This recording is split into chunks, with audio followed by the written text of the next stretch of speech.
अस्सलाम वालेकुम जी, मेरा नाम है अज़हर फ़ारूक और आप देख रहे हैं दी expert services YouTube channel.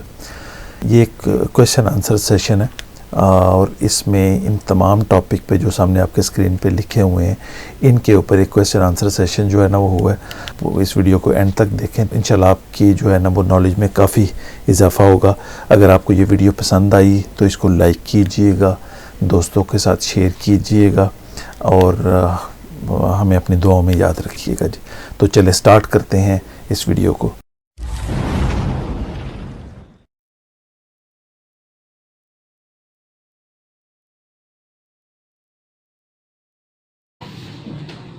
UPS और इन्वर्टर में क्या फ़र्क है? मेन जो यूपीएस और इन्वर्टर में जो मेन डिफरेंस है वो ये है कि इन्वर्टर, जैसा कि आपने कहा कि जी वो कर देता है, बैटरी को चार्ज नहीं करता। दोनों ही बैटरी को चार्ज भी करते हैं। बज़ाहिर लोगों के लिए दोनों ही सेम चीज़ें हैं, लेकिन मेन बड़ा डिफरेंस है यूपीएस में और इन्वर्टर में। वो ये होता है कि यूपीएस जो होता है, हम एपीसी यूपीएस की बात करते हैं, लोकल यूपीएस की बात नहीं कर रहे। कोई इंपोर्टेड यूपीएस या कोई भी अच्छा यूपीएस जो है, जब लाइट आ भी रही होती है तब भी उसके हाथ में ही कंट्रोल होता है। यानी कि अगर पीछे से कोई बिजली का झटका आ गया है, कुछ सर्ज आ गई है, तो इसमें सर्ज प्रोटेक्शन मौजूद है, तो वो सर्ज आगे नहीं जाने देता। यानी कि वो अपने अंदर ही रह के उसको कंट्रोल करता है और आगे से आपको पूरी सप्लाई प्रॉपर जो है ना वो देता चला जाता है। इसी तरह से स्टेबलाइज़र का फीचर जो है इसमें है। अब स्टेबलाइज़र क्या करता है कि लाइट अगर पीछे से कम आ गई है, यानी कि पीछे से वो आपकी लाइट जो है ना वो 110 तो खैर बहुत नहीं, यानी कि 210 पे चली गई है, 210 पे गई है, तो इसने क्या करना है कि इसने आपको 230 आगे पूरा जो है ना वो देना है। क्योंकि हमारा जो इक्विपमेंट है अपना, जो इलेक्ट्रॉनिक्स इक्विपमेंट है, उसको एक स्टैंडर्ड वोल्टेज जो है ना वो चाहिए होते हैं और उसी पे ही रह के वो जो है ना वो काम करता है। इन्वर्टर जो होता है, इन्वर्टर ये काम नहीं करता। इन्वर्टर में जब लाइट आ जाती है तो वो उसमें दो अलग सेक्शन है, समझ लें कि वो जब लाइट आती है तो वो डायरेक्ट करंट को फ्लो करवा देता है। अब उसमें इसमें दो सेक्शन आगे बन जाते हैं जाके, वो करंट तो एक डायरेक्ट चली जाती है और एक उसमें चार्जर का फंक्शन शुरू हो जाता है जो बैटरी को चार्ज करता रहता है, और आगे जो है ना वो करंट को डायरेक्ट फ्लो होता चला जाता है। अब उसमें अगर झटका आ जाए तो इन्वर्टर उसको नहीं रोकता, वो पास ऑन कर देता है। बिजली कम आ रही हो, जितनी कम आ रही हो उतनी ही पास ऑन हो जाती है, जितनी ज़्यादा आ रही हो उतनी ही पास ऑन हो जाती है। यूपीएस जो है ना ये सारा का सारा कंट्रोल कर रहा होता है साथ साथ। इसी वजह से अक्सर लोग पूछते हैं कि लो जी, अब जैसे कल इनका भी जो हमने जो लगाया था, इनका भी यही मसला था कि लो जी ये तो लाइट आ रही थी तो फिर ऐसा क्यों हो रहा है। अब 1000 वाट का हमने यूपीएस लगा दिया, हीटर है 1500 वाट का, तो वो तो कहते हैं यार ये तो अभी तो लाइट आ रही थी लेकिन फिर भी ये जो है ना वो ओवरलोड पे चला गया, ये बंद हो गया, ये क्यों हुआ है। तो लाइट वो इसी वजह से, क्योंकि यूपीएस का पूरा कंट्रोल होता है लाइट आने की सूरत में भी और लाइट जाने की सूरत में भी। वो आगे वही चीज़ दे रहा होता है जितनी उसको ज़रूरत। लेकिन इन्वर्टर की सूरत में ऐसा नहीं है। इन्वर्टर में आप चला सकते हैं जब लाइट नहीं आ रही, लेकिन इसी वजह से नुकसान भी होता है कि आपने कोई हीटर चलाया है, एकदम से लाइट चली गई है तो वो झटका लगा है और बाज़ दफ़ा जल भी जाता है, ऐसा कोई भी सूरत हो जाती है। लेकिन चूँकि हमारे यहाँ अब इन्वर्टर बिकते हैं, लोगों को इस चीज़ का वो कोई इतना पता भी नहीं है, जिस वजह से ये सारा कुछ जो है ना वो चल रहा होता है जी। आगे हम बात कर रहे थे जी, इसमें क्वेश्चन है हमारे पास जी, प्योर साइन वेव क्या है। ये साइन वेव जो है ना वो उसका एक ख़ास फ्लो है जो एक साइन वेव बनाता है। बिजली जब ट्रांसफ़र हो रही होती है तो एक वेव की सूरत में जो है ना वो ट्रांसफ़र होती है। जब भी कोई इलेक्ट्रॉनिक्स इक्विपमेंट बनाया जाता है, डिज़ाइन किया जाता है, तो उसकी एक लाइफ डिज़ाइन होती है। कितनी लाइफ है उसकी, फॉर एग्जांपल कि जी एक एनर्जी सेवर की बात करते हैं तो एक एनर्जी सेवर हम कहते हैं जी 800 घंटे के लिए इसकी एक लाइफ है, उतना इसने जो है ना वो चलना है। हमारी वापडा जो होती है वो एक प्योर साइन वेव हमें दे रही होती है, क्योंकि कोई भी जो बिजली जो नेशनल लेवल पे दी जाती है वो प्योर साइन वेव ही होती है, क्योंकि इंटरनेशनली वो यही होता है कि आपकी इकाई ही वही है प्योर साइन वेव के हवाले से। लेकिन अगर जैसे ही हम कोई उसमें लगा देते हैं, यूपीएस लगाते हैं, अगर तो आपका यूपीएस अच्छा नहीं है तो उसके मुताबिक वो करंट जनरेट करता है। अगर तो बहुत अच्छा यूपीएस है, प्योर साइन वेव है, तो फिर वो वही करंट आपको जनरेट करके दे रहा है जो आपको आगे भी चाहिए। इसी वजह से ज़रूरत इस चीज़ की है कि आपका क्या कहते हैं, अक्सर अगर हमारा लोकल कोई यूपीएस लगा हो या इस तरह का कोई हो तो हमारे वो डिमर भी जल जाते हैं हमारे एनर्जी सेवर भी जलते हैं बार बार, हमारा ये मोबाइल अडाप्टर, लैपटॉप के अडाप्टर, ये भी जो है ना, यानी कि इलेक्ट्रॉनिक्स की जितनी चीज़ें हैं, इलेक्ट्रिक चीज़ों पे इफ़ेक्ट कम होता है उस पर। तो ये होगा, पंखा अगर चल रहा है तो पंखा कम हो जाएगा और साथ में वो आवाज़ें भी निकालना शुरू कर देता है। आवाज़ इसी वजह से ही निकालता है क्योंकि उसको करंट, खालिस करंट नहीं मिल रहा, प्योर साइन वेव नहीं मिल रहा उसको। अगर आपका जो प्योर साइन वेव यूपीएस होगा तो वो बिल्कुल ना ही पंखे की आवाज़ निकालने देगा। इसमें तो खैर एपीसी में तो ये फीचर ये है ना कि अगर जैसे ही करंट कम हो जाएगा या चला जाएगा तो उसने पूरा करंट ही आपको देना है, उसने कम ज़्यादा करना ही नहीं है। जो एग्जैक्टली करंट उसका है उसने वही आपको देते चले जाना है। और एंड तक लोकल यूपीएस में क्या होता है कि बैटरी जैसे जैसे डाउन होती चली जाती है, वो साथ साथ लाइटें भी डिम हो रही हैं, साथ साथ जो है ना वो अपना क्या कहते हैं पंखा भी स्लो हो रहा है। इसने क्या करना है कि जी ये पूरा एक ही फ्लो में चलता रहता है। जैसे ही बैटरी के वोल्टेज मीन्स के पूरे हो जाते हैं, जहाँ पे जाके उसने बंद करना है तो उसका जो है ना वो उसने बंद कर देना, डिस्कनेक्ट कर देना है, उसने बंद कर देना है। यानी कि जब तक देनी है उसने पूरी सप्लाई देनी है, अदरवाइज जो है ना वो नहीं देनी। यानी एक लिमिट है उनकी, उस लिमिट पे जाके पान। हाँ जी, उसने मीन्स के उस वोल्टेज पे जाके बैटरी खराब ना हो। हाँ, बैटरी में अब इसमें जो है ना वो ये था कि जी बैटरी की लाइफ दुगनी कैसे है कि बैटरी की लाइफ जो है ना वो हम कहते हैं कि ये यूपीएस जो है ना वो दुगनी कर देता है। वो इसी वजह से दुगनी करता है कि ये यूपीएस में प्रोटेक्शन, एपीसी यूपीएस की बात हो रही है, एपीसी यूपीएस में प्रोटेक्शन है कि ये बैटरी को 30% रहने देता है, यानी कि 70% डिस्चार्ज करता है और 30% इसमें बैटरी रिमेन रहती है। उसकी वजह से इसके साइकिल डिस्चार्ज नहीं होते जितना, यानी कि अगर 100% हो जाएंगे तो उतने साइकिल डिस्चार्ज होते चले जाएंगे।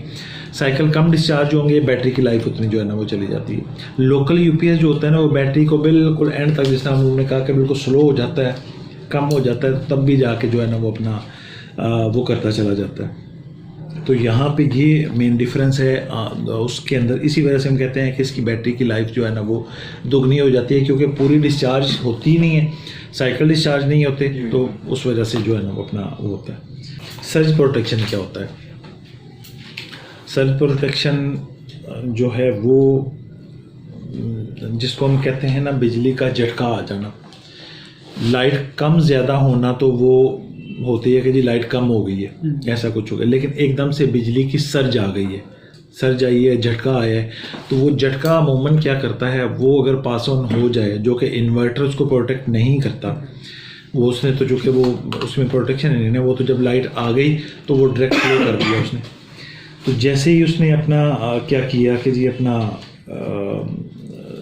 इसमें सर्ज प्रोटेक्शन है, चूँकि अगर सर्ज आएगी भी तो वो यूपीएस की हद तक रहती है, आगे पास ऑन नहीं होती। अब बात हम कर रहे थे कि जी 12 वोल्ट और 24 वोल्ट यूपीएस में क्या फ़र्क आ जाता है। देखिए, जितनी बैटरी जितने वोल्ट, यानी कि जो डीसी वोल्ट की अब बात हो रही है, डीसी वोल्ट में 12 वोल्ट है और 24 वोल्ट है, 48 वोल्ट है। जितने वोल्ट ज़्यादा हो जाएंगे उतने ही आपका जो बिजली का जो है ना इनटेक वो कम हो जाएगा।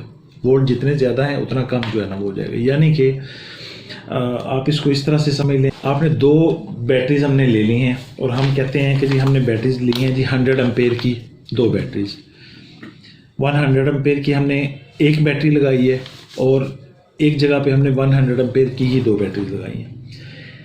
एक का जो इनपुट है वो तो वही है, 100 एम्पेयर को उसने चार्ज करना है। अब हमारे पास चार्जर जो है ना जी वो है जी 10 एम्पेयर का, 10 एम्पेयर का चार्जर है जिसने 12 वोल्ट को चार्ज करना है, और 24 वोल्ट का जो चार्जर है वही 10 एम्पेयर का चार्जर है, उसने 24 वोल्ट को चार्ज करना है। फ़र्क क्या दोनों में पड़ा? देखिए, 12 वोल्ट को वही चार्जर, अब 10 को अगर 100 एम्पेयर की बैटरी को चार्ज करना हो तो उसके 10 घंटे चाहिए होंगे। उसको अगर 100 पे डिवाइड करेंगे 10 एम्पेयर को तो हमें 10 घंटे हमारे पास जो है ना वो आ जाएंगे। अब 10 घंटे अगर हम बात कर रहे हैं कि उसको जो है ना वो चार्ज करना है, लेकिन अब इसकी जो आउटपुट है वो कितनी है? 100 एम्पेयर की हमारे पास आउटपुट है, जबकि अगर 24 वोल्ट का हमारे पास जो बैटरीज लगी हैं, उनके 2 बैटरीज लगी हैं और 24 वोल्ट का यूपीएस लगा है, तो वही 10 घंटे में उसने 200 एम्पेयर को चार्ज कर देना है, क्योंकि चार्जर 24 वोल्ट का है। तो इसका मतलब क्या हुआ कि अब आपके पास जो कैपेसिटी सेव करने की हो गई वो उतने ही टाइम में डबल हो गई और उतने ही टाइम में सिंगल हो गई। इसका मतलब ये हुआ कि अगर हम 24 वोल्ट का यूपीएस लगाते हैं और 100 एम्पेयर की बैटरी लगते हैं तो 10 घंटे की बिजली वो खर्च करेगा और 200 एम्पेयर को चार्ज कर देगा, क्योंकि 2 बैटरीज लगी हुई हैं, 200 एम्पेयर को चार्ज कर दिया। जबकि उसी सूरत में अगर हमने 200 एम्पेयर का ही आउटपुट लेना है, हमें फिर बैटरी 200 एम्पेयर की लगानी पड़ेगी। तो इसका मतलब क्या हुआ कि ये 12 वोल्ट को 20 घंटे लेगा चार्ज करने के लिए। तो इसका मतलब है कि हाफ का टाइम का फ़र्क आ गया। वो क्या उसने क्या किया कि जी वो 10 घंटे में 200 एम्पेयर चार्ज कर दिया और उसने 10 घंटे में 100 एम्पेयर को चार्ज किया, जबकि 200 एम्पेयर को ही चार्ज करने के लिए उसको 20 घंटे चाहिए। तो इसका मतलब क्या हुआ कि जी आध का फ़र्क आ गया। जो बिजली का बिल है, जो चार्जिंग, ज़ाहिर सी बात है जितनी देर चार्ज होना है उतनी देर उसने जो है ना वो उसको टाइम ले लेना है।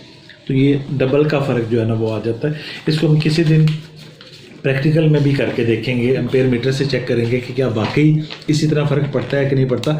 लेकिन लॉजिकली अगर वो देखें तो सिंपल सीधा सा ये समझ आ जाती है बात कि 10 एम्पेयर के चार्जर ने 100 एम्पेयर को कितना करना है, 200 एम्पेयर को कितना करना है, वो करना है।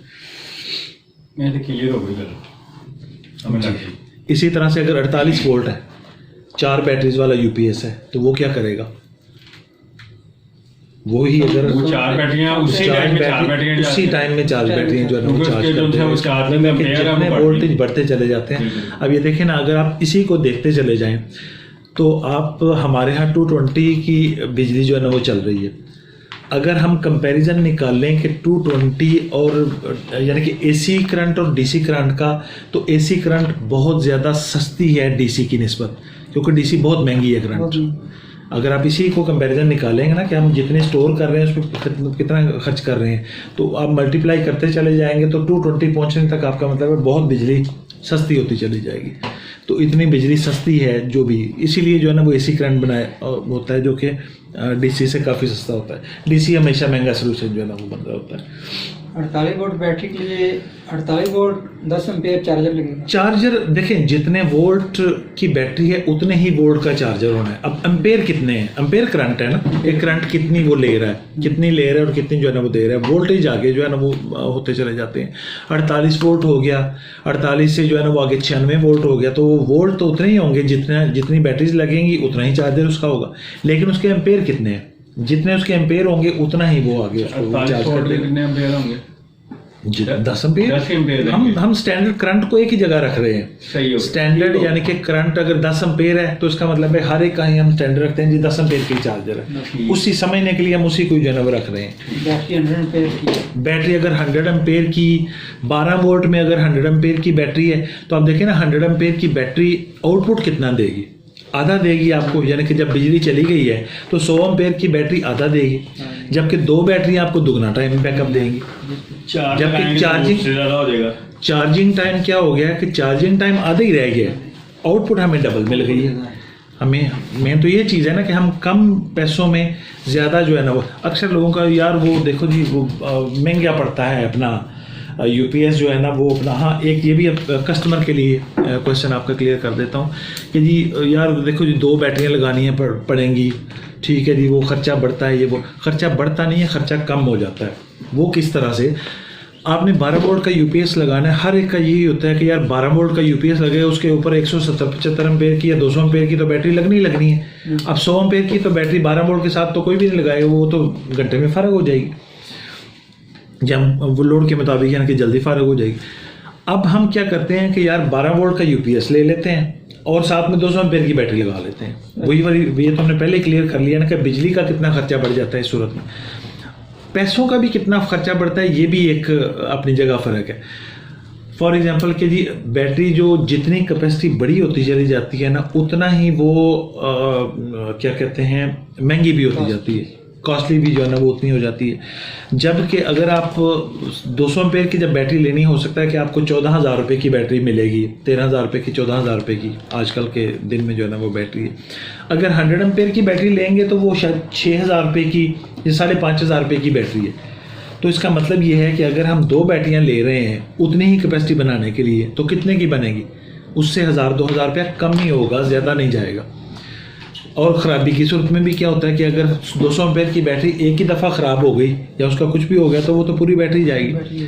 दूसरी सूरत में अगर कोई होता है तो कोई एक बैटरी भी रिप्लेस करके हम अपना काम चला सकते हैं। तो वो यानी कि वो इसीलिए कहते हैं अगर 300 एम्पेयर से बड़ी फिर वो सेल्स पे आ जाता है, 2-2 वोल्ट के सेल आ जाते हैं, जैसे वो उधर लगे हुए थे, जैसे वो उधर जो है ना वो लगा। अब जितनी बड़ी कैपेसिटी बन जाती है 400 एम्पेयर हो गया, 500 एम्पेयर, 800 एम्पेयर, तो ये सेल आते हैं 2-2 वोल्ट के। तब फिर उसमें क्या होता है कि जी हमने अगर एक सेल ख़राब है तो एक सेल निकाला, उसकी जगह पे एक सेल डाल दिया, ना कि पूरी बैटरी ही चेंज करना पड़ती है। तो ये वो ज़्यादा बेहतर नहीं है? कौन सी? सेल वाला? हाँ सेल बेहतर है, लेकिन वो बड़ी कैपेसिटी पे जाके आते हैं ना, छोटी कैपेसिटी में सेल, छोटी कैपेसिटी भी नहीं मिलती, छोटी कैपेसिटी में 250 से ऊपर 300 से तकरीबन सेल जो है ना वो होते हैं। लेकिन फिर महंगा भी सेल, चूँकि ड्राई में ही आता है तो महंगा भी चला जाता है ना उस हिसाब से। वो वैसे उसकी प्राइस क्या है? क्या सेल की प्राइस क्या है?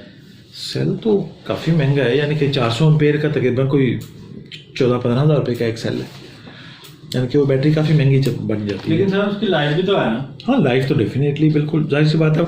देखिए लाइफ होता है, बैटरी की लाइफ क्या है? बैटरी की लाइफ है डिस्चार्ज लेवल उसका। जितनी आप बड़ी बैटरी लगा लेंगे उतना ही आपका फ़र्ज़ करें जी कंजम्पशन है 100 एम्पेयर की, 100 एम्पेयर की बैटरी की आपकी कंजम्पशन है, आप उसकी जगह 150 एम्पेयर की बैटरी लगा लें, तो इसका मतलब क्या हुआ? एपीसी तो वैसे ही पूरी डिस्चार्ज नहीं करता ना, लेकिन अगर आप लोकल भी वो करते हैं तो आप 100 एम्पेयर को यानी कि आधी बैटरी या समझ लें कि 1/3 बैटरी जो है ना वो आप छोड़ देंगे, क्योंकि कैपेसिटी आपकी ज़्यादा है, तो वो डिस्चार्ज ही नहीं हो रही, तो उस तरह से आपकी लाइफ जो है ना वो बढ़ती चली जाएगी। अमूमन ये आम ये रूटीन में ये जो हम लोकल यूपीएस की कंडीशन, ये थोड़ा मुश्किल वाला मरहला है, क्योंकि वो तो अब जो लोकल यूपीएस बनने शुरू हो गए उसमें कुछ ट्रिकल चार्जर आ गए हुए हैं जो कि ट्रिकल चार्जिंग करते हैं और प्रॉपर बैटरी को मेंटेन भी करते हैं, लेकिन बहरहाल उतनी वो चीज़ तो नहीं है ना जो कि इम्पोर्टेड यूपीएस में या किसी में जो है ना वो बन जाती है। तो ये एक सिलसिला आ जाता है जी। मज़ीद कोई